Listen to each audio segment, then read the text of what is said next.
కర్కాటక రాశి.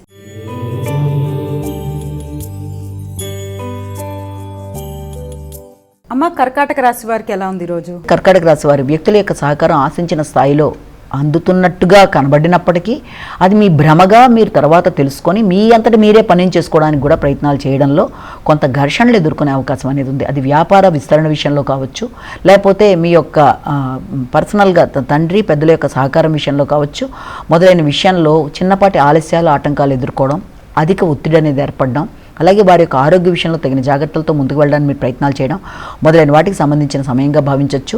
అనుకున్న పని అనుకున్న సమయంలో సాధించడానికి అధిక శ్రమతో మీరు ప్రయత్నాలు చేసి ఇతరుల యొక్క సహకారం, ముఖ్యంగా భాగస్వామి యొక్క సహకారంతో, కుటుంబ సభ్యుల యొక్క సహకారంతో అనుకున్న పని అనుకున్న సమయంలో పూర్తి చేసి ముందుకు వెళ్ళడానికి చేసే ప్రయత్నాలు చాలా వరకు అనుకూలంగా ఉంటాయి.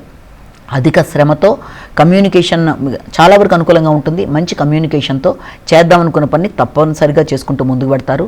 నూతన అవకాశాలు, పట్టుదలగా కొత్త ప్రయత్నాలు మీకు అనుకూలంగా ఉండడం మొదలైన వాటికి మీకు అనుకూలమైన సమయంగా భావించవచ్చు. సింహరాశి.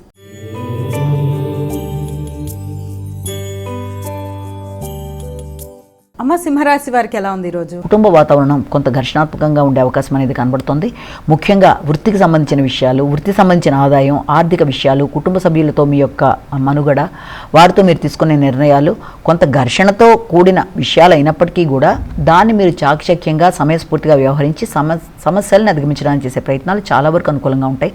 ఆర్థిక విషయాల్లో ఇబ్బందులకు కూడా కారణం మీ యొక్క వ్యాపార విస్తరణ కొరకు మీరు చేసే ప్రయత్నాలలో కొంత సమయానికి ధనం సమకూరకపోవడం వల్ల కూడా కొంత ఘర్షణాత్మకంగా ఉండే అవకాశం ఉన్నప్పటికీ వృత్తిపరమైన అభివృద్ధి మాత్రం మీకు అనుకూలతలు ఇస్తుంది. వృత్తిపరమైన గౌరవం, వృత్తిలో మీ పేరు ప్రఖ్యాతలు అన్నీ కూడా చాలా వరకు అనుకూలంగా ఉంటాయి. కన్యా రాశి.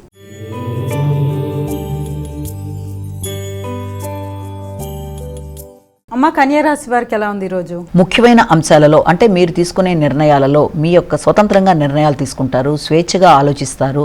అలాగే విందు వినోదాలు లాంటి వాటిలో పాల్గొనడం, మిత్రులతో చర్చించడం, రావాల్సిన ధనం అందుకునే విషయంలో ఆలోచనలు చేయడం మొదలైన వాటి వరకు ప్రయత్నాలు చేసినప్పటికీ ముఖ్యమైన పనుల విషయంలో కావచ్చు, ట్యాక్సులు కట్టే విషయంలో కావచ్చు కొంత తగిన శ్రద్ధతో ముందుకు వెళ్ళడానికి ప్రయత్నం చేయాలి. ఉన్నత స్థాయి వ్యక్తులతో వ్యవహరించేటప్పుడు పనిని పూర్తి చేసుకోవడం చేసే ప్రయత్నాల్లో చిన్నపాటి ఆలస్యాల ఆటంకాలు మనసుని కష్టపెట్టే అవకాశం ఉంటుంది కనుక వీలైనంతవరకు ఈగో ప్రాబ్లమ్స్ రాకుండా తగిన జాగ్రత్తతో ముందుకు వెళ్ళాలి. సమయస్ఫూర్తిగా వ్యవహరించాలి. కమ్యూనికేషన్ గ్యాప్ రాకుండా చూడాలి. ఆర్థిక విషయాలు అనుకూలంగా ఉన్నప్పటికీ మానసిక ప్రశాంతత విషయం మాత్రం కొంత తక్కువగా ఉండే అవకాశం ఉంది. కాబట్టి కమ్యూనికేషన్ విషయంలో, వృత్తికి సంబంధించిన విషయంలో, వృత్తిలో మీ పై అధికారులతో అన్ని విషయాల్లోనూ ఆచితూచి వ్యవహరిస్తూ ఘర్షణని అధిగమించాలి.